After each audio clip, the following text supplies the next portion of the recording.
যেগুলো করলে রোজা ভাঙে না।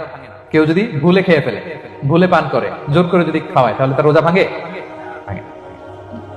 দিনের বেলায় হাজবেন্ড ওয়াইফের মধ্যে কিস করা, হাগ করা, এতে রোজা ভাঙে না।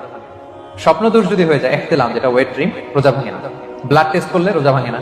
অনিচ্ছাকৃত বমিতে রোজা ভাঙে না। নাক দিয়ে রক্ত পড়লে রোজা ভাঙে না। দাঁত ফালানো যায় রোজা অবস্থায়, রোজা ভাঙে না।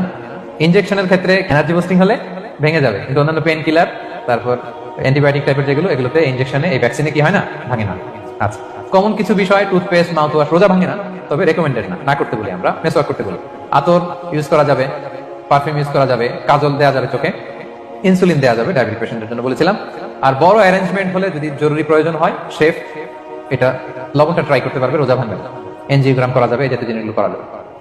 আর কিছু ডিসপিউটেড মাসালার কথা আমরা বলেছিলাম, ইনহেলারের কথা, পাফার ইনহেলার, তারপর শুধু অক্সিজেন যায়, ইনহেলার রোজা ভাঙে না, কিন্তু যদি পাউডার ইনহেলার হয়, ভ্যাপোরাইজেশন হয়, রোজা ভেঙে যায়। সাপোসিটরির কথা আমরা বলেছিলাম, হানাফি মাযহাব অনুযায়ী ভেঙে যায়, তবে যেহেতু ইমার্জেন্সি পিরিয়ডে দিতে হয়, আপনি দেন, তারপরে কাজা করে ফেলবেন। কানের ড্রপ আমরা না দিতে বলি, যেটা হানাফি মাযহাবে নিষেধ করা হয়েছে। নাইট্রোগ্লিসারিন ট্যাবলেট হার্ট অ্যাটাক করলে জিহ্বার নিচে দিলে বডি অ্যাবজর্ব করে ফেলে, মডার্ন স্কলারদের মতো ভাঙে না, হানাফি স্কুল অফ থটে ভেঙে যাবে।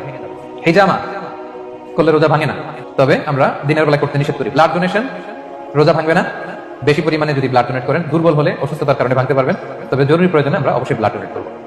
তো সম্মানিত, শুধু এই ছিল আমাদের আজকের আলোচনা।